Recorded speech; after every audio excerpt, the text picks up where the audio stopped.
नहीं दिख रहा है sir.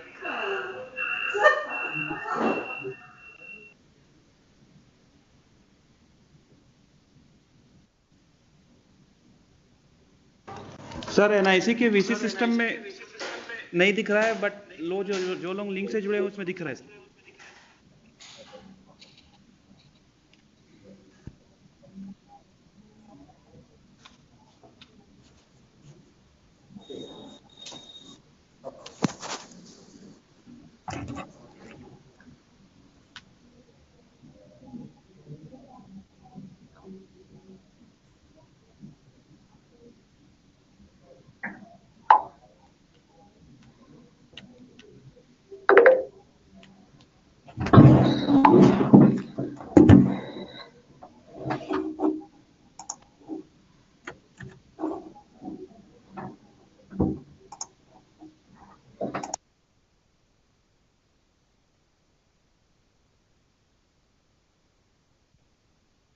Sir, please share the Bharat VC camera dial ID.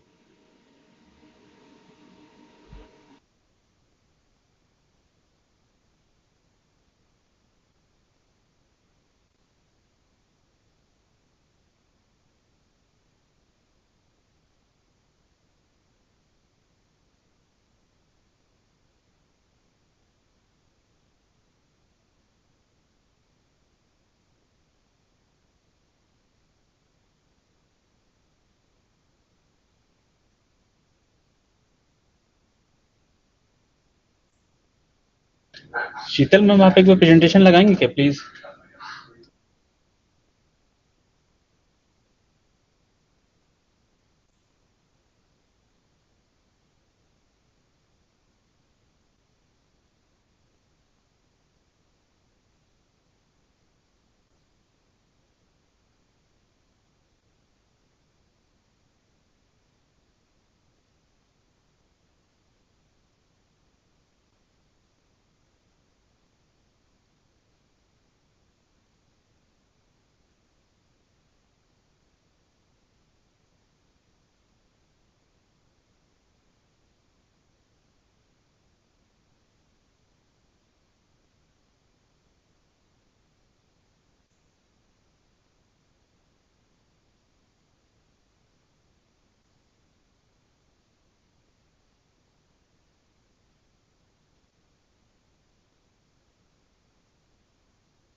Sheetal ma'am, आप प्रेजेंटेशन एक बार लगाएंगे?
Sheetal, you can continue, screen is visible here. जिन लोग को नहीं दिख रहा है क्योंकि कैपेसिटी बहुत ज़्यादा हो गई है इसलिए वो क्रैश कर रहा है, तो यूट्यूब का भी एक लिंक शेयर किए हैं ग्रुप में। जिनको पीपीटी नहीं दिख रहा है काइंडली यूट्यूब से एक्सेस कर लेंगे।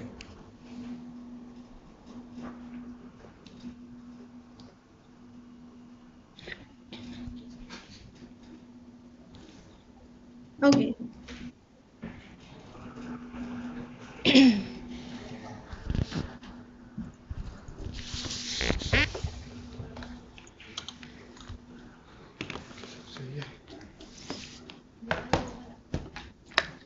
स्क्रीन दिखाई दे रही है?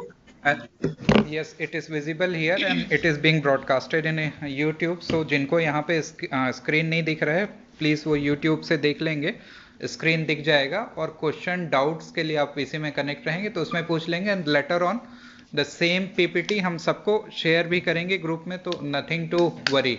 एंड ये पहला और आखिरी ट्रेनिंग नहीं है, ये पहला ट्रेनिंग ही है, इसके बाद लगातार ट्रेनिंग होती रहेगी, तो इसमें कुछ घबराने की जरूरत नहीं है। आप YouTube से एक्सेस कर लीजिए please. Sheetal you can start please. धन्यवाद। तो जैसे कि आप लोग स्क्रीन देख पा रहे हैं, दिस इज EHRMS 2.0 जो department of personal and training का एक प्रोजेक्ट है कि सभी गवर्नमेंट एम्प्लॉयज को जितने भी HR सर्विसेज हैं वो एक प्लेटफॉर्म पे प्रोवाइड करने का। तो डिजिटाइजेशन की तरफ एक और कदम बढ़ाने के लिए, पेपरलेस इकोनॉमी को और बढ़ाने के लिए EHRMS को डिजाइन किया गया। मिशन कर्मयोगी के 6 पिलर्स में से सबसे important pillar EHRMS electronic human resource management service है, जो आपको HR सर्विसेज प्रोवाइड कराता है। तो जैसे कि आप स्क्रीन पे देख पा रहे हैं, इन सर्विसेज में क्या क्या इंक्लूड है जो सेंट्रल गवर्नमेंट का या फिर स्टेट गवर्नमेंट या फिर कोई भी गवर्नमेंट एम्प्लॉय है जो यूटिलाइज कर सकते हैं, जैसे कि लीव हो गया, LTC हो गया, फाइनेंशियल रिकॉर्ड्स, उनका salary slip, GPF statement, vigilance status updation, आपका training, learning and development, property related intimations जो भी एम्प्लॉइज को देने पड़ते हैं, फॉरेन विजिट्स जाने से पहले they can take administrative approval, उनके loans and advances, pre retirement formalities जैसे कि पेंशन रिलेटेड फॉर्म भी आप EHRMS पे भर सकते हैं, रेजिग्नेशन, टेक्निकल रेजिग्नेशन। तो ये सभी चीजें हमें एक गवर्नमेंट एम्प्लॉय को उसकी सर्विस के दौरान यूटिलाइज करनी होती है और वो इन्हें EHRMS के माध्यम से यूटिलाइज कर सकते हैं। इन सभी सर्विसेज को कंबाइन करके एक सर्विस बुक होती है हर सरकारी कार्यकर्ता की। जो सर्विस बुक होती है वो प्लेटफॉर्म पे अपने आप मेंटेन हो रही है, किसी भी नोडल ऑफिसर को मैनुअल सर्विस बुक बनाकर मेंटेन करने की जरूरत नहीं है। अगर आप EHRMS यूटिलाइज करते हैं तो आपने इन्फॉर्मेशन को जो भी भरी है उसके बेसिस पे जो भी सर्विसेज आप यूटिलाइज कर रहे हो, कितनी लीव बैलेंस है, जो भी आपने एडवांस लोन लिया है अपने सर्विस के दौरान, उन सभी को कंपाइल करके एक डिजिटल डायनामिक सर्विस बुक अपने आप प्लेटफॉर्म पे मेंटेन हो रहा है। फिर एम्प्लॉय को ऑनबोर्ड करने के लिए, ऑनबोर्डिंग से मेरा मतलब EHRMS पे किसी को रजिस्टर करने के लिए कुछ इन्फॉर्मेशन की जरूरत होती है जो आपके डिपार्टमेंट से ऑलरेडी ली जा चुकी है।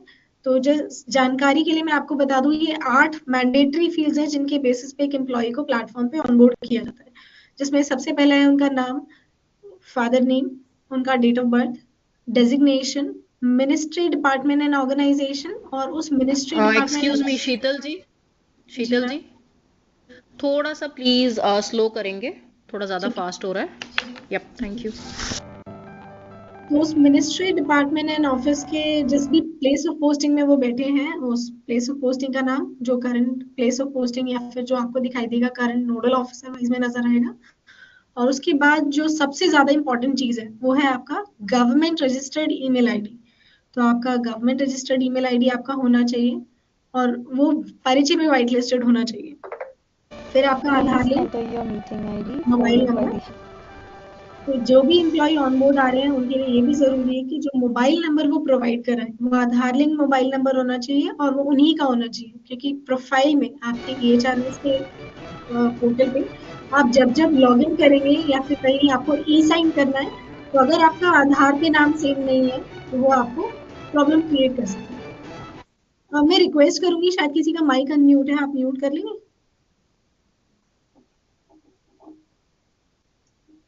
तो इन 8 फील्ड्स के बेसिस पे एक एम्प्लॉय को रजिस्टर किया जाता है बैकएंड टीम से, और एक बार उन्हें रजिस्टर किया तो उसके बाद वो अपनी ईमेल आईडी से प्लेटफॉर्म पे लॉगिन कर सकते हैं। लॉगिन कैसे करना है वो भी हम आगे डिस्कस करेंगे।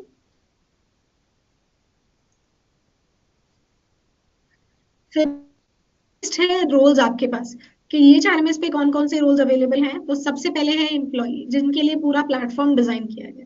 तो EHRMS पे एज एम्प्लॉय होने के लिए आपका गवर्नमेंट का रेगुलर एम्प्लॉय होना जरूरी है। प्लेटफॉर्म किसी भी आउटसोर्सिंग के लिए, कॉन्ट्रैक्चुअल एम्प्लॉय के लिए या फिर पोस्ट रिटायरमेंट जो होते हैं उनके लिए अभी नहीं है, आपको सिर्फ रेगुलर एम्प्लॉय होना आपका जरूरी है।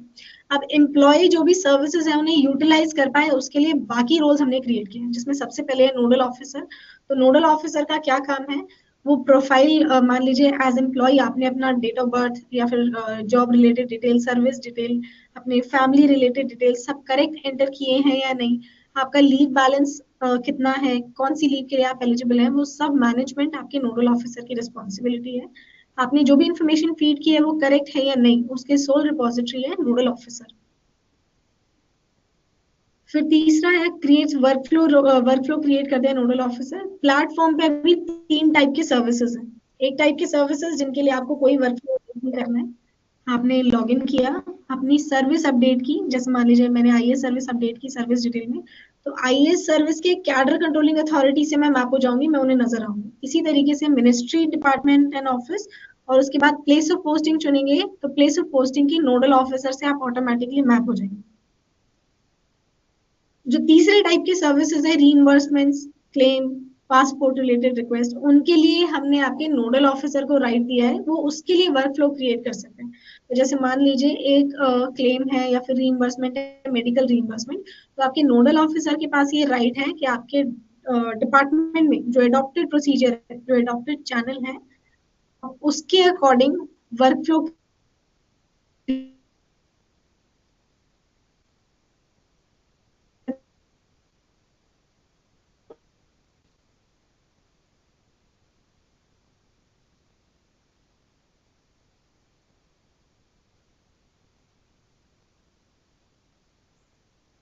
कैडर कंट्रोलिंग अथॉरिटी का। आपकी कैडर कंट्रोलिंग अथॉरिटी के पास बहुत एक्सक्लूसिव राइट्स हैं, जैसे कि आपका प्रमोशन, आपका ट्रांसफर पोस्टिंग, आपका रेजिग्नेशन, आपका वीआरएस। तो इस टाइप के राइट्स के लिए कैडर कंट्रोलिंग अथॉरिटी जो है फाइनल अप्रूवल भी है और स्पेसिफिक अथॉरिटी भी है प्रमोशन और ट्रांसफर पोस्टिंग, डेपुटेशन जैसे स्पेशल सर्विसेज के लिए। फिर आता है रोल आपके रिपोर्टिंग रिव्यूइंग ऑफिसर का। तो जिनको भी ड्रॉप डाउन में रिपोर्टिंग रिव्यूइंग ऑफिसर का रोल नजर आ रहा है, तो वो ऑफिसर्स हैं जिनके अंडर कोई ना कोई सबॉर्डिनेट्स आते हैं और वो उनकी लीव रिक्वेस्ट अप्रूव करने के लिए रिस्पॉन्सिबल है। तो मान लीजिए मैं अपनी प्रोफाइल में किसी की ईमेल आईडी अपडेट करूंगी एज रिपोर्टिंग रिव्यूइंग मेरे सीनियर की, तो मैं जब भी लीव इनिशिएट करूंगी मेरी लीव रिक्वेस्ट सिर्फ रिपोर्टिंग रिव्यूइंग के पास ही जाएगी, और वो सभी रिक्वेस्ट जो रिक्वेस्ट रिपोर्टिंग से होते हुए जाती है वो रिपोर्टिंग रिव्यूइंग ऑफिसर के पास जाएगी। जैसे लीव के अलावा मैंने डेपुटेशन रिक्वेस्ट किया है, तो डेपुटेशन में मेरे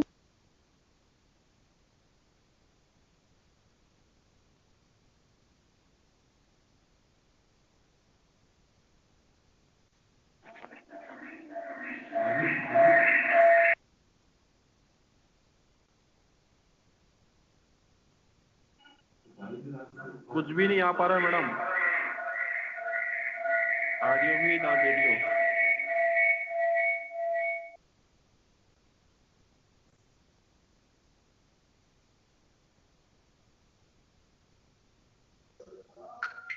कुछ भी शो नहीं हो रहा।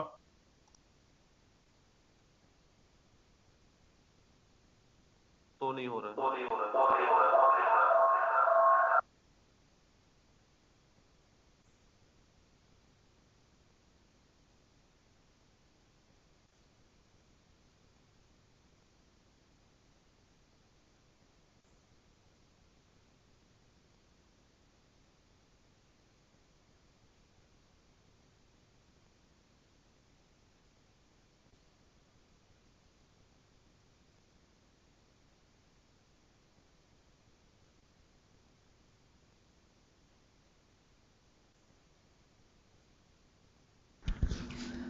दो मिनट वेट करेंगे आप लोग, दिल्ली टीम वापस कनेक्ट हो रही है।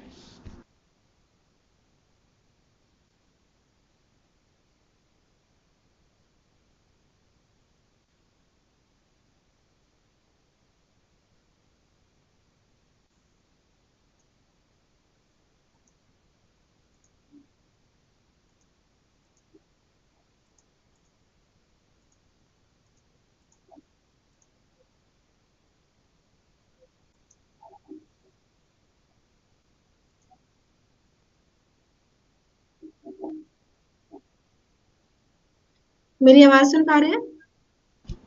हाँ आप ऑडिबल है, स्क्रीन भी विजिबल है। Thank you.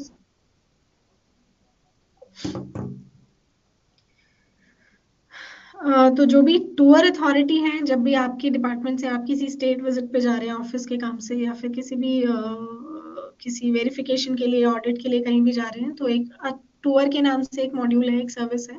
तो वो अपडेट करने के लिए, उसे यूटिलाइज करने के लिए सबसे पहले आपके प्लेटफॉर्म पे, आपके लॉगिन पे टूर अथॉरिटी की और रिपोर्टिंग ड्यूरिंग ऑफिसर्स की आईडी अपडेट होनी चाहिए। फिर रोल है एमडीओ एडमिन का।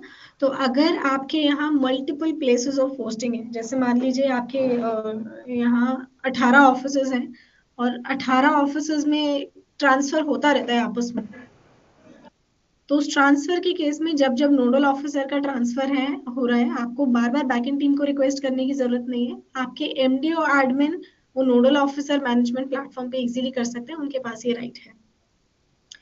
फिर है एडमिनिस्ट्रेटिव विजिलेंस डिवीजन।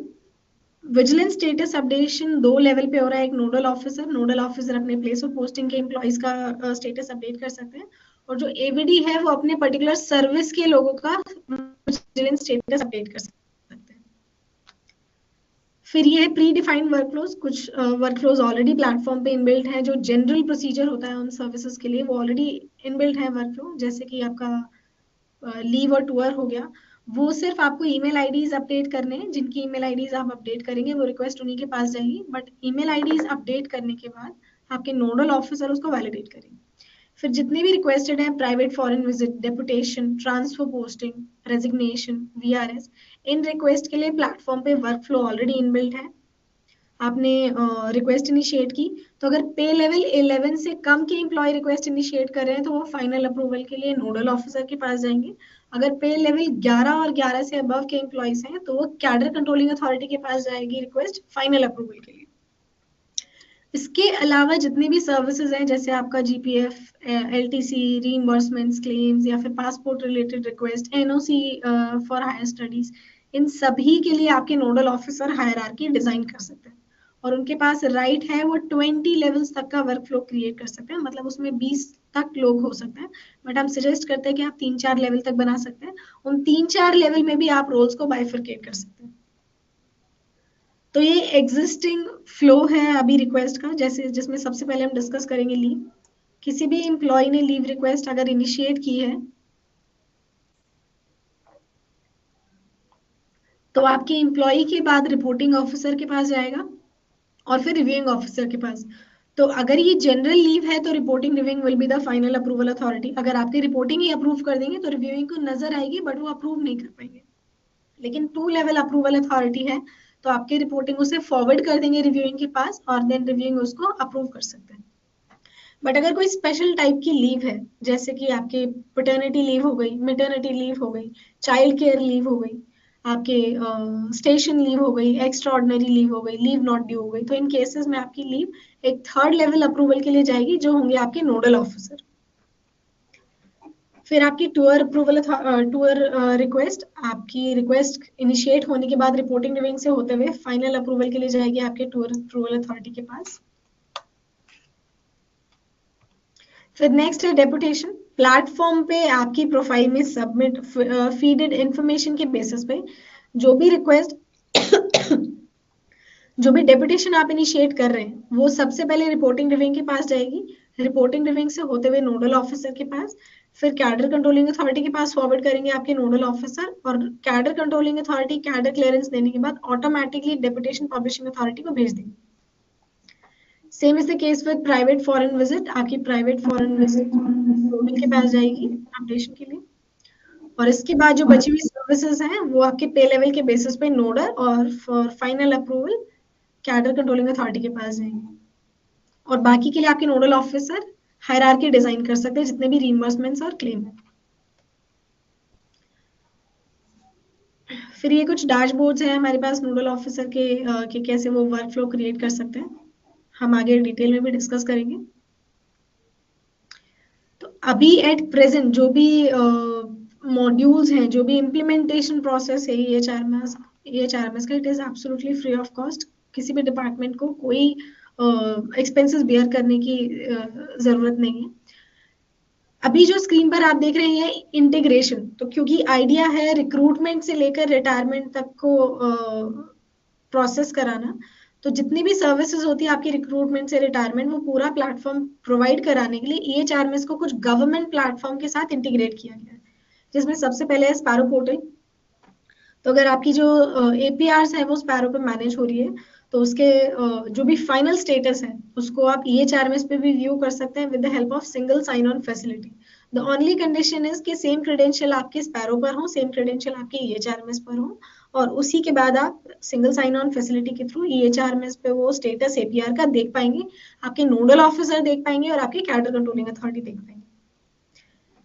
फिर है iGOT, अभी तक का सेंट्रल गवर्नमेंट का सबसे बड़ा लर्निंग एंड डेवलपमेंट प्लेटफॉर्म है, E-लर्निंग प्लेटफॉर्म है।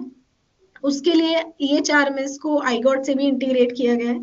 तो कोई भी कोर्सेज आप करना चाहते हैं in the era of digitisation या फिर कंटिन्यूअस लर्निंग के एरा में, आप कोई भी नई कॉम्पिटेंसी गेन करना चाहते हैं, तो आप iGOT कोर्सेज यूटिलाइज कर सकते हैं।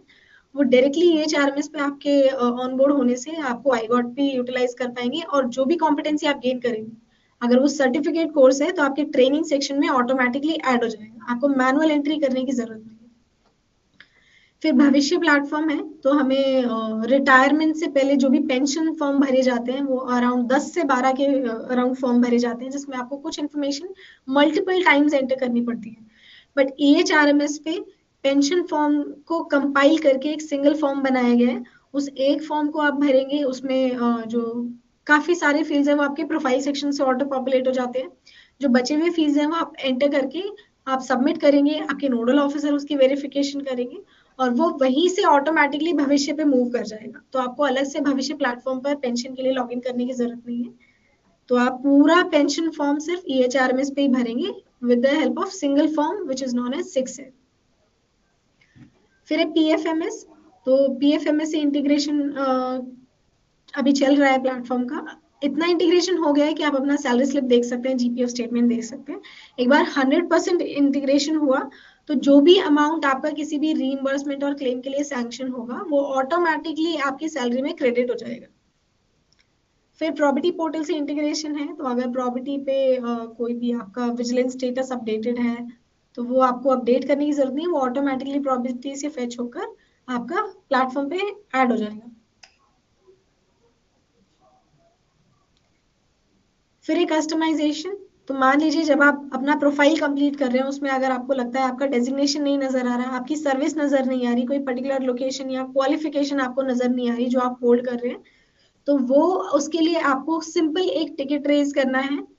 आप टिकट रेज करेंगे सपोर्ट पे जाकर, और अगर डेजिग्नेशन नहीं है तो डेजिग्नेशन क्या है, उस डेजिग्नेशन के अगेंस्ट पे लेवल क्या है वो मेंशन करके आप टीम को बता देंगे, तो टीम बैकएंड से उसे ऐड कर देगी। तो ये हुई बात माइनर कस्टमाइजेशन की। अगर कोई मेजर कस्टमाइजेशन है, मान लीजिए कोई मॉड्यूल ही आपको नया इंट्रोड्यूस कराना है EHRMS पे और वो प्लेटफॉर्म पे अभी नहीं है, तो उसके लिए आप support.EHRMS पे DOPT को मेल ड्रॉप करेंगे विद दैट रिक्वेस्ट, उसको मेंशन करके। तो DOPT के ही फाइनल डिसीजन मेकिंग अथॉरिटी है कि DOPT विल एनालाइज कि उसे सभी यूटिलाइज कर सकते हैं और तो वो प्लेटफॉर्म पे उसको इनकॉर्पोरेट करेंगे। देन ये एम्प्लॉय का डैशबोर्ड है, कुछ इस तरीके से आपको दिखाई देता है। तो अगर जब आप पहली बार लॉगिन कर रहे हैं तो आपको ये प्रोफाइल सेक्शन नजर आएगा, ये 100% कंप्लीट है या नहीं है। अगर कंप्लीट नहीं है तो आपको सबसे पहले माई प्रोफाइल पे जाके अपना प्रोफाइल सेक्शन कंप्लीट करना है 100%। सेकंड, आपको एम्प्लॉय सर्विसेज में लेफ्ट साइड जाके एम्प्लॉय सर्विसेज में आपको सेकंड लास्ट ऑप्शन नजर आ रहा है मैनेज रिपोर्टिंग रिविंग। तो आपको यहाँ पर मैनेज रिपोर्टिंग रिविंग में अपने रिपोर्टिंग रिविंग ऑफिसर्स की ईमेल आईडी अपडेट करनी है। आपने ये दो चीजें अपडेट की, प्रोफाइल और रिपोर्टिंग रिविंग, इसके बाद आप सक्सेसफुली प्लेटफॉर्म यूटिलाइज कर सकते हैं। तो जो भी सर्विसेज हैं वो देख सकते हैं आप क्या क्या है, leave, reimbursements, loans and advances, LTC, इन्हें हम डिटेल्स में भी डिस्कस करेंगे। बट अभी डैशबोर्ड आप यहाँ देख सकते हैं जहाँ पर प्रोफाइल कंप्लीट करने के बाद आपको इस तरीके से आपका नाम, आपके नोडल ऑफिसर का नाम, उनकी ईमेल आईडी और मोबाइल नंबर आपको नजर आएगा। अगर कोई भी रिक्वेस्ट आपको करनी है, कोई रिक्वेस्ट आपने इनिशिएट की है, तो आप अपने नोडल ऑफिसर को डायरेक्ट अप्रोच कर सकते हैं किसी भी तरीके के प्रोफाइल अपडेशन से रिलेटेड। सबसे पहले आपको माई रिक्वेस्ट टैब नजर आ रहा है, तो माई रिक्वेस्ट टैब में क्या क्या आपने रिक्वेस्ट इनिशिएट की है। अगर प्रोफाइल कंप्लीट की है, सबमिट की है, तो आपकी प्रोफाइल आपको पेंडिंग रिक्वेस्ट में नजर आएगी। और इसके अलावा कोई भी सर्विस यूटिलाइज करते हैं वो पेंडिंग है, तो माई रिक्वेस्ट में आप उसका स्टेटस चेक कर सकते हैं। दूसरा है आपको जहाँ वेलकम बैक नजर आ रहा है, अगर किसी ने आपकी ईमेल आईडी अपडेट किया as a reporting reviewing officer, manage reporting reviewing में, तो जिनकी ईमेल आईडी अपडेट हुई है उन्हें यहाँ पर एज ए रिपोर्टिंग ऑफिसर कितनी रिक्वेस्ट पेंडिंग है, एज ए रिविंग ऑफिसर कितनी रिक्वेस्ट पेंडिंग है, वो आप यहाँ चेक कर सकते हैं। फिर इसके बाद जो तीसरा टैब दिखाई दे रहा है ये डेपुटेशन अपॉर्चुनिटी का। डेपुटेशन में आपकी प्रोफाइल में फीड इंफॉर्मेशन के बेसिस पे जो भी डेपुटेशन के लिए आप एलिजिबल हैं, आप उसको चेक कर सकते हैं। ट्रेनिंग अपॉर्चुनिटीज में आईगॉट के कौन कौन से कोर्सेज अवेलेबल है वो आप चेक कर सकते हैं। डीओपीटी में कभी कभी जो भी इंफॉर्मेशन पब्लिश करता है वो इंफॉर्मेशन को एम्प्लॉयज में सभी के लिए विजिबल होती है, वो आप यहाँ चेक कर सकते हैं। क्विक सजेशन में किस टाइप के कोर्स आपके लिए आईगॉट पे आप अवेल कर सकते हैं, या फिर कोई आपकी डेपुटेशन पब्लिश हो रखी है वो एक्सपायर होने वाली है, आप वो चेक कर सकते हैं। तो ये सब आपको नजर आ जाएगा। तो अब हम प्लेटफॉर्म की तरफ बढ़ते हैं। अगर प्रेजेंटेशन में से यहाँ तक किसी को कोई भी डाउट है तो आप पूछ सकते हैं। ये नेक्स्ट हमारे पास नोडल ऑफिसर का डैशबोर्ड है। नोडल ऑफिसर को उनका डैशबोर्ड कुछ इस तरीके से नजर आएगा। आपको एम्प्लॉय डैशबोर्ड ही नजर आएगा। आप यहाँ पर क्लिक करके देखेंगे एम्प्लॉय पर, तो ड्रॉप डाउन में अगर नोडल ऑफिसर का रोल मिला है तो आप स्विच कर सकते हैं। आप स्विच करेंगे तो इस तरीके से नोडल ऑफिसर का डैशबोर्ड नजर आएगा। कितनी आपकी सैंक्शन स्ट्रेंथ है, वर्किंग स्ट्रेंथ है, आपको ये टैब्स नजर आएंगे डैशबोर्ड पे, जिसमें एम्प्लॉयज प्रोफाइल, जहां पर आप देख सकते हैं कितने एम्प्लॉयज ने अपनी प्रोफाइल कंप्लीट की है, कितने नोडल ऑफिसर के एंड पे कंप्लीट करना बाकी है, और कितनी प्रोफाइल्स पे नोडल ऑफिसर का वेरिफिकेशन बाकी है ई साइन के थ्रू। पेंडेंसी में आप चेक कर सकते हैं एज नोडल कितनी पेंडेंसी है, कितनी रिक्वेस्ट पेंडिंग है, और उन पेंडिंग स्टेटस की रिपोर्ट एक्सट्रैक्ट कर सकते हैं, एज वेल एज उन पर एक्शन ले सकते हैं। कॉम्पिटेंसी मैनेजमेंट में कितने एम्प्लॉयज आपके आईगॉट पे ऑनबोर्डेड हैं, और क्या क्या कोर्स वो यूटिलाइज कर रहे हैं, सब आपके लिए डेटा अवेलेबल रहेगा। नेक्स्ट टैब है लीव मैट्रिक्स। लीव मैट्रिक्स में कौन कौन से एम्प्लॉयज छुट्टी पर हैं, आज मान लीजिए आज की डेट है तो आज कौन कौन से एम्प्लॉयज छुट्टी पर हैं, ऑफिसर्स ऑन लीव टुडे। और जो दूसरा है कितने एम्प्लॉयज ने लॉन्ग लीव के लिए रिक्वेस्ट की हुई है, तो अगर वो अप्रूव नहीं भी है तो भी वो स्टेटस आपको लीव मैट्रिक्स में नजर आ जाएगा। फिर नेक्स्ट है आईपीआर, कितने एम्प्लॉयज आईपीआर फाइल कर चुके हैं, कितनों ने बियॉन्ड डेट फाइल किया है, कितनों ने ऑन डेट फाइल किया है, ये पूरा डेटा आईपीआर में मैनेज हो रहा है। फिर है रिटायरमेंट, कमिंग मंथ्स और कमिंग ईयर्स में कितने एम्प्लॉय रिटायर हो रहे हैं, आपको वो नजर आ जाएगा। जो लिस्ट आपको नजर आ रही है आप उस पर क्लिक करेंगे तो उनकी एग्जैक्ट क्या रिटायरमेंट डेट है वो भी आप चेक कर सकते हैं। यहाँ तक किसी को कोई भी क्वेश्चन है तो आप पूछ सकते हैं, अदरवाइज फिर हम प्लेटफॉर्म पे लॉगिन करके लाइव वॉक थ्रू की तरफ बढ़ेंगे। Any questions from anyone?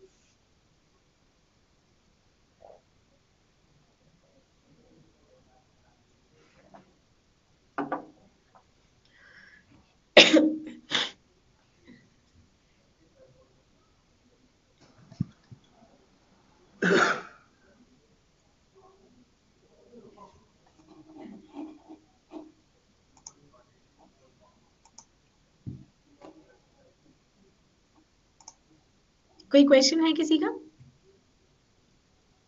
Presentation से अभी तक किसी को कोई डाउट? शीतल जी, डाउट्स अपन एक साथ लास्ट में ले लेंगे, वी कैन ठीक है। Continue further.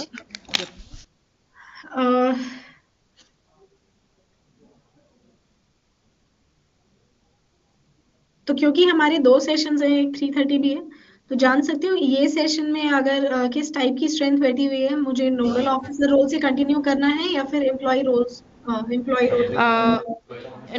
नहीं नहीं, अभी बेसिकली ये जो है session we will be focusing just on the brief of the entire software. Nodals के लिए जो सेशन है वो सेकेंड हाफ का रहेगा। तो have we covered like almost everything, the basic features of the software, या अगर कुछ और है जो आपको इनिशियल, मतलब अभी फ्रेश है ये बैच को, अभी सॉफ्टवेयर के बारे में कुछ पता नहीं है, तो जस्ट बेसिक ओवरव्यू जी ma'am, this of was the EHRMS। Overview, और ये जो था ये सिर्फ एक इंट्रोडक्शन था प्लेटफॉर्म का। तो इंट्रोडक्शन अभी सिर्फ इतना ही है, बाकी इस यहाँ तक अगर किसी को कोई डाउट है तो आप पूछ सकते हैं, क्योंकि अब सिर्फ रोल Okay. बेस्ड सेक्शन होगा फॉर एम्प्लॉय नोडल, जैसा भी आप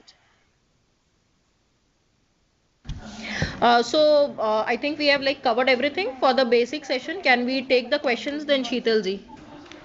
या कुछ और है जो आप बेसिक फीचर्स में बताना चाहेंगे यूजर्स को? तो मैम इंट्रोडक्शन के लिए अभी इतना ही था। रोल्स Okay, मैंने okay. आपको बताए हैं, सर्विसेज मैंने इसमें आपको बताई हैं, और आपकी रिक्वेस्ट का फ्लो क्या रहेगा, वर्क फ्लो क्या रहेगा, वो मैं आपको बताऊंगी। ओके ओके ठीक।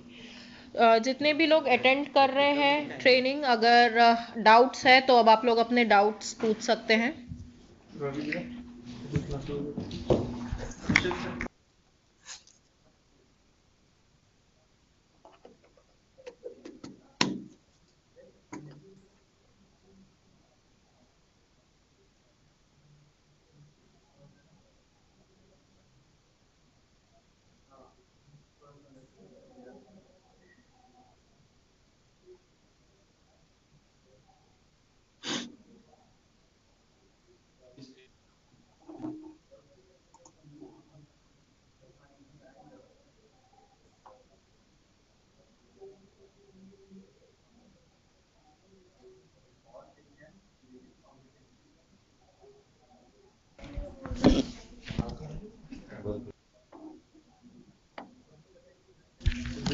शीतल जी, प्रोफाइल कैसे अपडेट करना है वो हम एक देख सकते हैं क्या यहाँ पे जी डेमो? बिल्कुल बिल्कुल बिल्कुल। डाउट्स थे कुछ लोगों को। मैं फिर से स्क्रीन शेयर कर रही हूँ। अगर प्रैक्टिकल आप दिखा पाए बिल्कुल, क्या क्या बिल्कुल। उसमें अपडेट कर। यप, स्क्रीन देख पा रहे हैं? Yes, it's visible. ओके। तो प्रोफाइल कंप्लीट करने के लिए सबसे पहले हम स्टार्ट करेंगे लॉगिन से। लॉगिन करने के लिए आपको सबसे पहले नहीं करेक्ट दिख रहा है यूआरएल, मैम,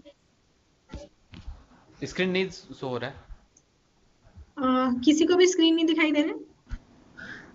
हमारे एंड पे विजिबल है। एक बार मैंने जिनको विजिबल है वैसे एक दो जगह से कंफर्म करें, जिनको विजिबल है वो कंफर्म करें। शीतल मैम विजिबल है स्क्रीन में। जिन्हें विजिबल नहीं है वो एक बार मैडम प्लीज visible है। यूट्यूब पे जो ब्रॉडकास्ट हो रहा है वो भी देख सकते हैं। डाउट्स के लिए आप अपना वीसी लिंक ज्वाइन करें एंड यूट्यूब पे एक बार आप प्लीज देखें ब्रॉडकास्ट लिंक पे। Please continue Sheetal ji. Okay. तो सबसे पहले है यूआरएल। हमें लॉगिन करने से पहले करेक्ट यूआरएल यूज करना है। कई बार एम्प्लॉयज क्या करते हैं, वो सिर्फ EHRMS लिखते हैं और एंटर करते हैं, तो जो भी सबसे पहले आते हैं वो उस पर क्लिक कर देते हैं और वो किसी ना किसी गलत प्लेटफॉर्म पे चले जाते हैं। तो इट्स बेटर आप हमेशा करेक्ट यूआरएल यूज करें। तो यूआरएल है e-hrms.gov.in। तो आपको ये यूआरएल एंटर करना है। यूआरएल एंटर करने के बाद आपको कुछ इस तरीके से एक होम पेज नजर आएगा, जहां पर आप देख सकते हैं option to log in with Parichay. हमने लॉग इन विद परिचय पे क्लिक किया। यहाँ पर आपको परिचय पेज नजर आएगा। यहाँ पर आप अपना परिचय आईडी और पासवर्ड एंटर करेंगे। अदरवाइज जैसे भी पासवर्ड ऑथेंटिकेशन है वो सबमिट करके और आप प्लेटफॉर्म पे लॉग इन कर सकते हैं। तो अगर आप फर्स्ट टाइम लॉग इन कर रहे हैं तो आपको कुछ इस तरीके से प्लेटफॉर्म नजर आएगा।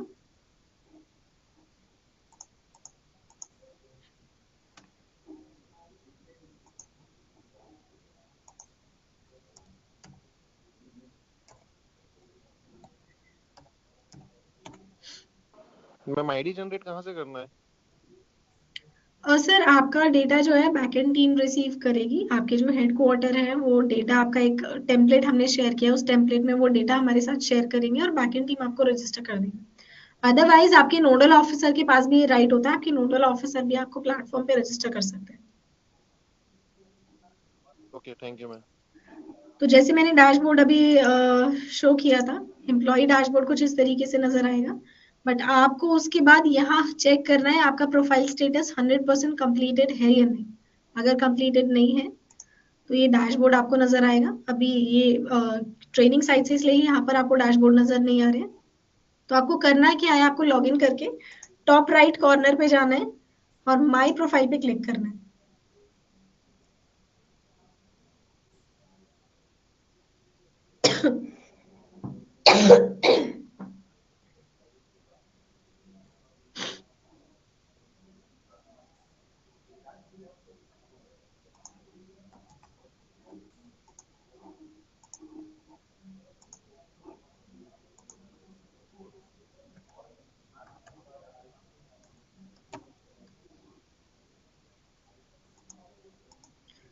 तो आपने माई प्रोफाइल पे क्लिक किया तो कुछ इस तरीके से आपको अपना प्रोफाइल नजर आएगा, जिसमें अलग अलग सेक्शंस आपको दिखाई दे रहे हैं। सबसे पहले personal detail, service details, address, experience, training, qualification, awards and publication.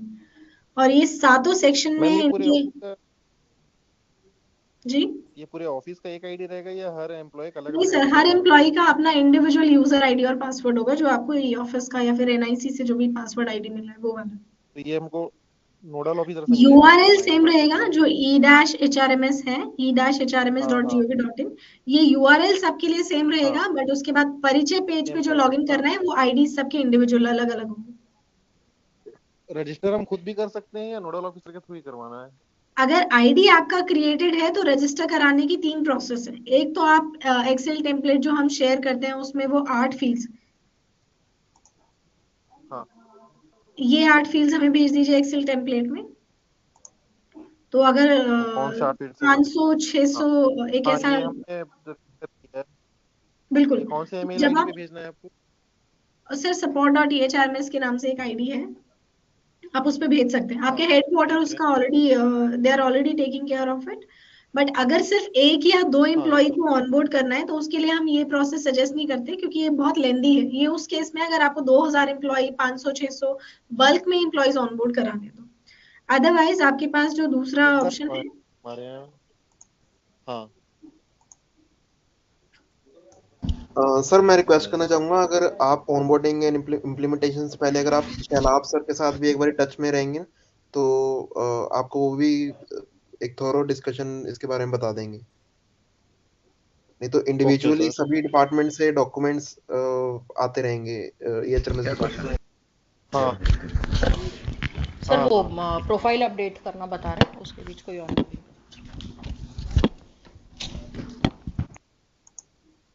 तो अब इन सातों सेक्शन में अपने खुद के अलग अलग फील्ड्स हैं। मैं आपको ऑनबोर्डिंग में बताऊंगी जो तीनों तरीके होते हैं। एक मैं आपको ऑलरेडी बता चुकी, बैकएंड टीम को आप डेटा भेज सकते हो अगर बल्क में एम्प्लॉइज को ऑनबोर्ड करना है। अदरवाइज आपके नोडल ऑफिसर भी ऐड कर सकते हो। तो नोडल ऑफिसर आपके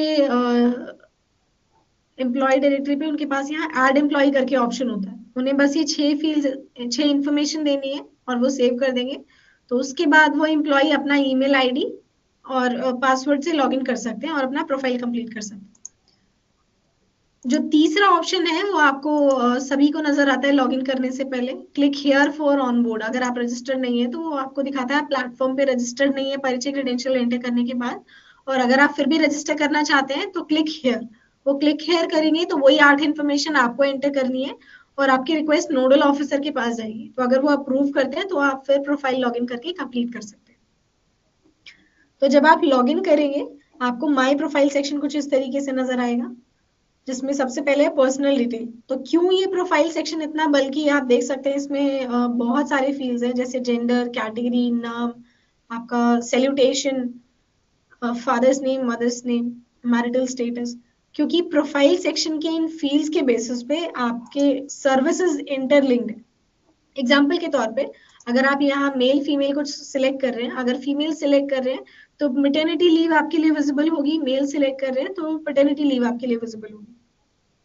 तो इस तरीके से हर फील्ड किसी ना किसी सर्विस में लिंक्ड है और उसके बेसिस पे वो इन्फॉर्मेशन आपकी प्लेटफॉर्म पे कंज्यूम हो रही है।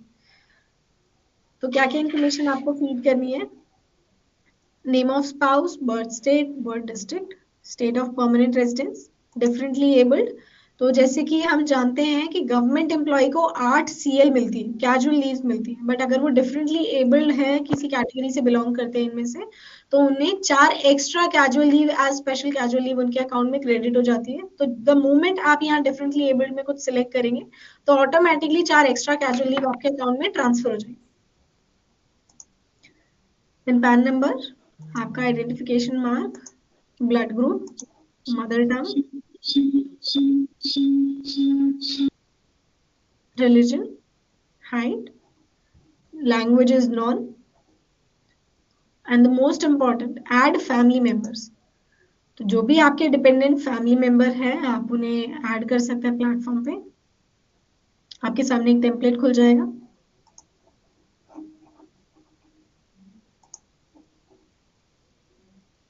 और उस टेम्पलेट में आप उनकी इंफॉर्मेशन ऐड कर सकते हैं। तो क्योंकि इनकी ऑलरेडी इंफॉर्मेशन एडेड है इसलिए अभी हमें दिखाई नहीं दे रहा है। तो उसमें आपको डालना है फैमिली मेंबर का नाम, आपसे रिलेशनशिप, उनका date of birth, marital status, occupation. अगर डिपेंडेंट है तो नीचे एक चेक बॉक्स नजर आएगा, आप उस चेक बॉक्स को क्लिक कर सकते हैं। और अगर वो डिपेंडेंट नहीं है तो इन्फॉर्मेशन ऐड करके आप ऐसे ही छोड़ दीजिए, वो नॉन डिपेंडेंट में नजर आएगी।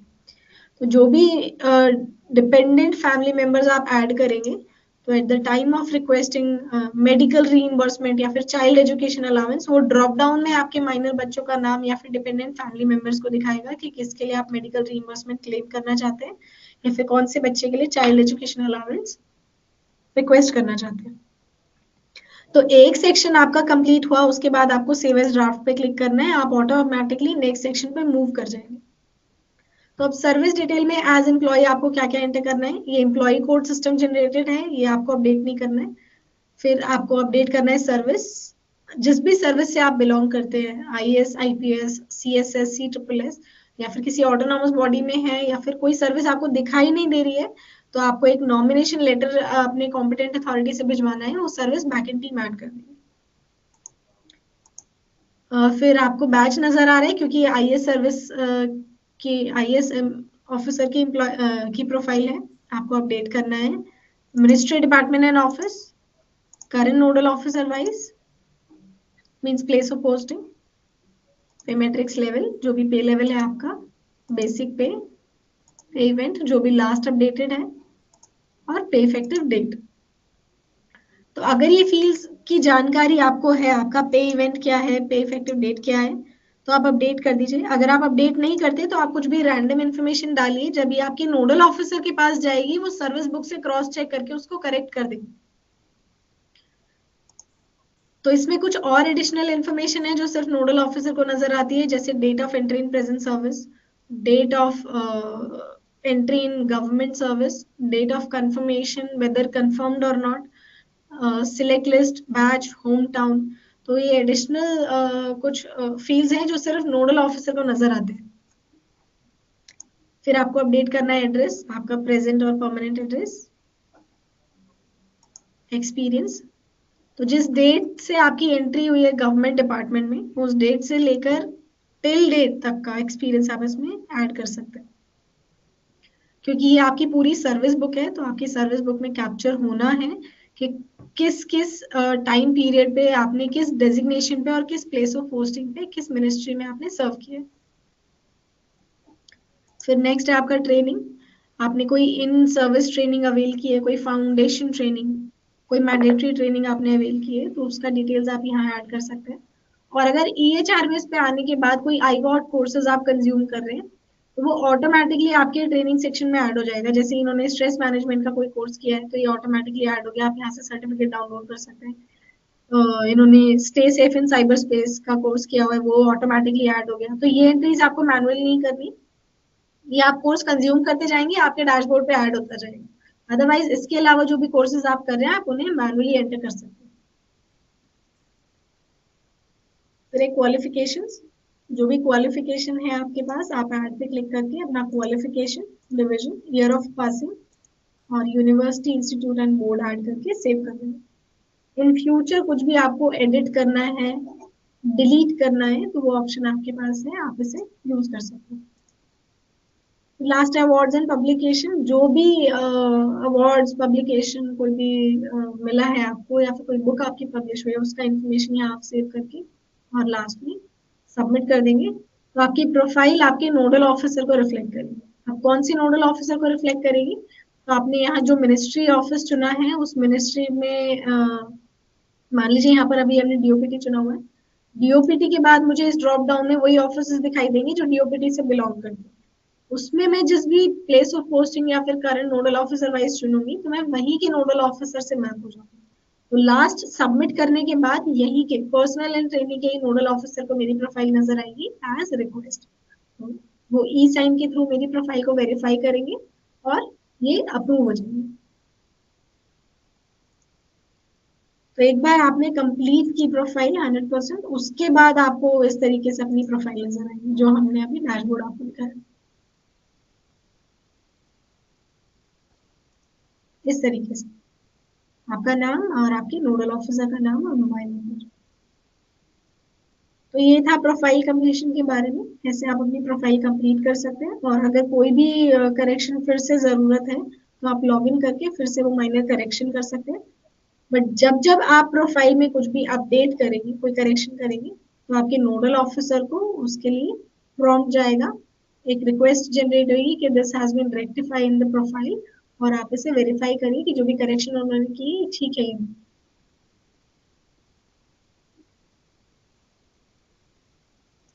प्रोफाइल सेक्शन के बारे में इतना ही था अभी, प्रोफाइल कंप्लीशन के बारे में। तो यहाँ तक अभी कोई आपके क्वेश्चन होगा तो आप पूछ सकते हैं।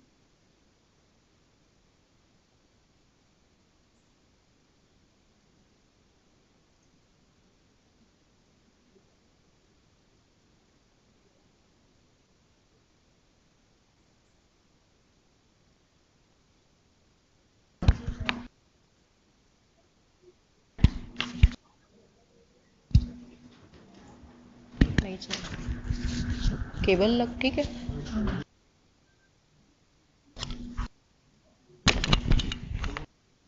चलिए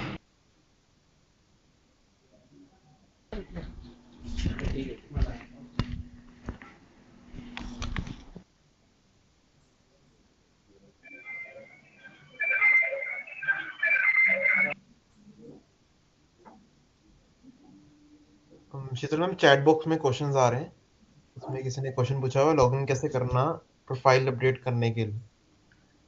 तो जैसे मैंने अभी बताया, आपको लॉगिन करने के लिए यूआरएल यूज करना है, करेक्ट। मैं एक बार फिर से रिपीट कर देती हूँ।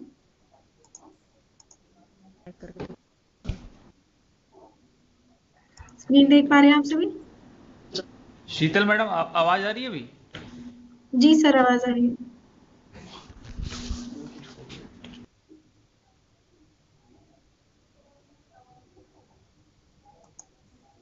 मेरी स्क्रीन देख पा रहे हैं आप सभी? हाँ विजिबल। तो आपको सिर्फ यूआरएल एंटर करना है e-hrms.gov.in। आप ये यूआरएल एंटर करेंगे, आपको होम पेज नजर आएगा, ये लॉगिन विद परिचय का। तो आपको लॉगिन विद परिचय करना है और उसके बाद आप परिचय पेज पर अपनी इंफॉर्मेशन एंटर करेंगे और आप लॉगिन कर सकते हैं।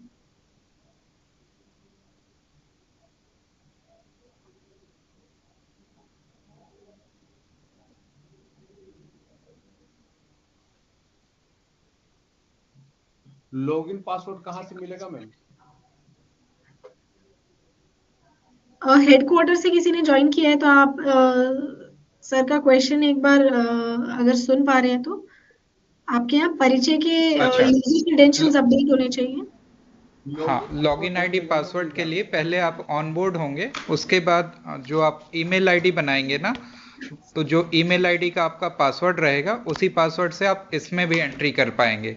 तो जैसे कि पहले ई ऑफिस के ट्रेनिंग में आपको बताया गया है सीजी ई ऑथ का आपको आईडी बनाना है, वो आप काम कर लीजिए, उसी के सेम आईडी पासवर्ड से आप इसमें भी लॉगिन कर पाएंगे।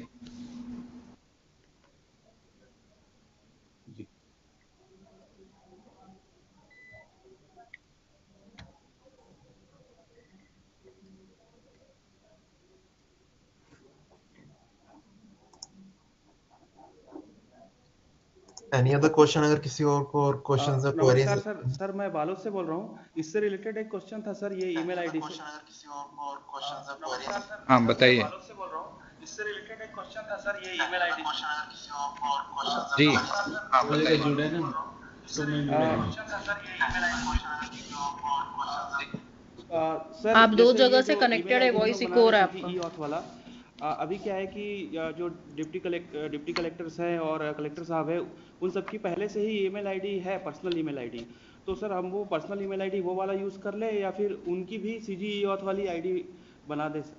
नहीं, किसी भी व्यक्ति का यदि पर्सनल ईमेल आईडी गवर्नमेंट पे है, चाहे वो cg.gov.in पे हो, चाहे gov.in पे हो, चाहे nic.in पे हो, चाहे is.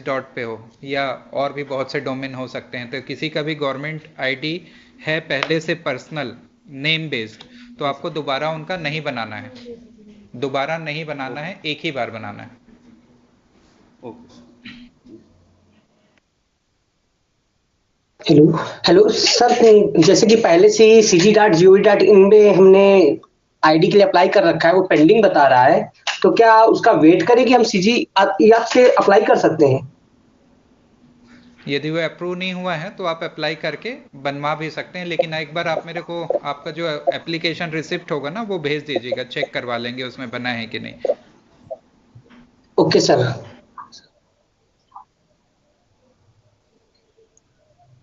EHRMS से संबंधित कोई प्रश्न है तो पूछिए। ईमेल और डीए एडमिन के लिए पिछले सप्ताह भी ट्रेनिंग कराए थे, अगले सप्ताह फिर से ट्रेनिंग कराएंगे, तो ईमेल से संबंधित क्वेश्चन ना पूछ के यदि आपको EHRMS से संबंधित कोई प्रश्न है तो पूछिए, फिर DOPT टीम VC छोड़ देगी उसके बाद।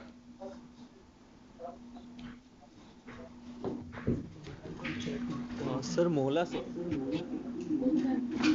जी सर, जैसे ई ऑफिस में सभी जो कॉन्ट्रेक्चुअल एम्प्लॉयज हैं उसका पीरियड है, तो इसमें भी कुछ ऐसा है क्या सर? कॉन्ट्रेक्चुअल एम्प्लॉय का भी रहेगा क्या इसमें? जिसको आप छुट्टी देते हैं, जो आपसे छुट्टी लेता है, जिसका आप ट्रांसफर पोस्टिंग करते हैं, ये ह्यूमन रिसोर्स मैनेजमेंट सॉफ्टवेयर है, ये आपके ऊपर है, आप किसको ऑनबोर्ड कराना चाहते हैं। तो आप अपने विभागाध्यक्ष या आप जिले में हैं तो कलेक्टर साहब से पूछ लीजिए, वो जिसको भी ऑनबोर्ड कराना चाहते हैं सबको ऑनबोर्ड करा लीजिए, हम लोग की तरफ से कोई रिस्ट्रिक्शन नहीं। सर बट इस पे रिस्ट्रिक्शन EHRMS की तरफ से है। EHRMS पे हम ऑनबोर्ड कर रहे हैं सिर्फ रेगुलर स्टाफ को, जिनकी सर्विस बुक Okay. बनाई जाती है, और सर्विस बुक बनाई ठीक जाती है। है सिर्फ रेगुलर गवर्नमेंट एम्प्लॉय की। तो वी आर डिस्करेजिंग कि आप ऑनबोर्ड करें कॉन्ट्रैक्चुअल Okay. स्टाफ या सो फिर EHRS में जी। EHRMS की तरफ से रिस्ट्रिक्शन है, तो कॉन्ट्रेक्चुअल एम्प्लॉय और इनको मत कीजिए, जो आपके रेगुलर एम्प्लॉय हैं, जैसे कि उन्होंने बताया, जिनकी सर्विस बुक होगी आप उन्हीं को ही ऑनबोर्ड कीजिए। Thank you sir.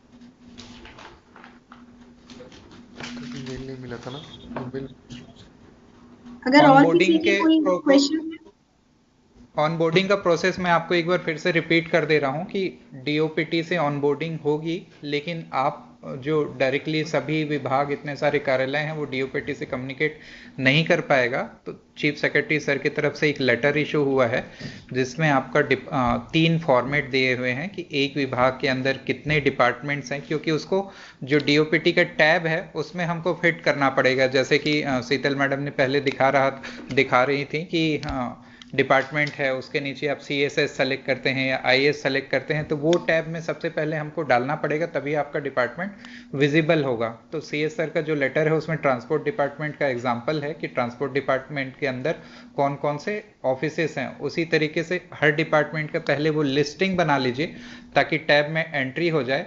दूसरा जो है, आप ईमेल बनाने के बाद जो जानकारी है, अभी जो फॉर्मेट में सबसे पहले या दूसरे स्लाइड में था कि जितने 6 या 8 कॉलम की जानकारी है, वो जानकारी आप बनाइए।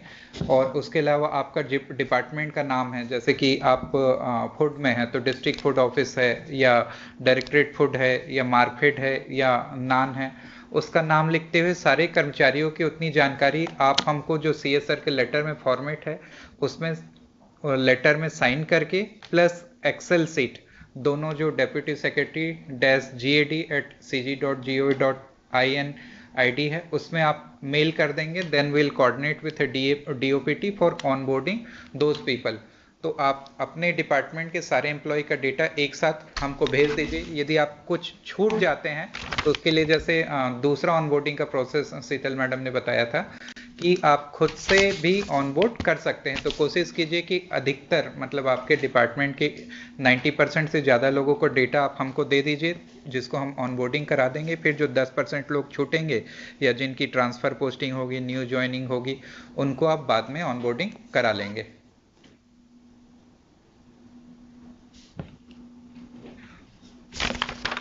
फॉर्मेट में या लेटर में कोई इशू है तो प्लीज़ पूछेंगे, क्योंकि ऑनबोर्डिंग के लिए वही सबसे इम्पोर्टेंट है।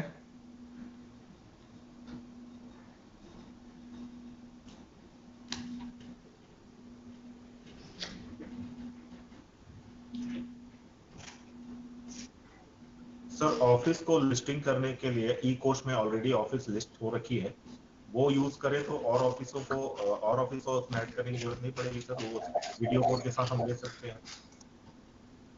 ई ऑफिस के लिए हमने पहले भी रिक्वेस्ट किया था, उनका पूरा डेटा करेक्ट नहीं है, और ई कोर्स वाले हमको रिटर्न में देंगे कि नहीं ये श्योर नहीं है। इसलिए आप जो डिपार्टमेंट ऑन बोर्ड कराना चाहते हैं वो आप हमको लिख के दे दीजिए कि आपके यहाँ कितने ऑफिसेस हैं।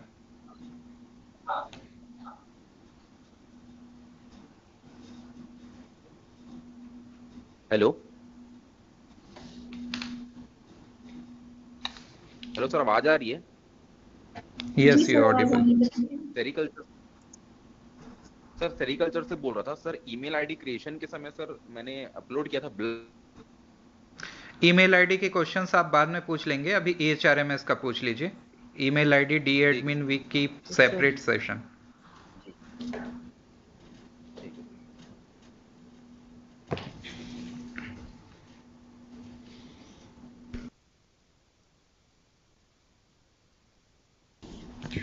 चैट बॉक्स में कुछ क्वेश्चंस नोडल ऑफिसर का रोल कैसे सेट करें इस पर भी है, तो सेकंड सेशन जो है वो रहेगा नोडल ऑफिसर्स के रोल और उनकी ब्रीफिंग के लिए, तो वो हम सेकंड सेशन में कवर करेंगे। बाकी अभी जो बेसिक ओवरव्यू है उस पर अगर और कोई डाउट्स नहीं है तो we will be ending the session. Thank you everyone. Sheetal ji thank you, Taranpal ji thank you. Thank you, ma'am. Thank you. We'll be joining in the second session for nodal officers role. Thank you Yes. so much. Have a nice day. Thank you everyone.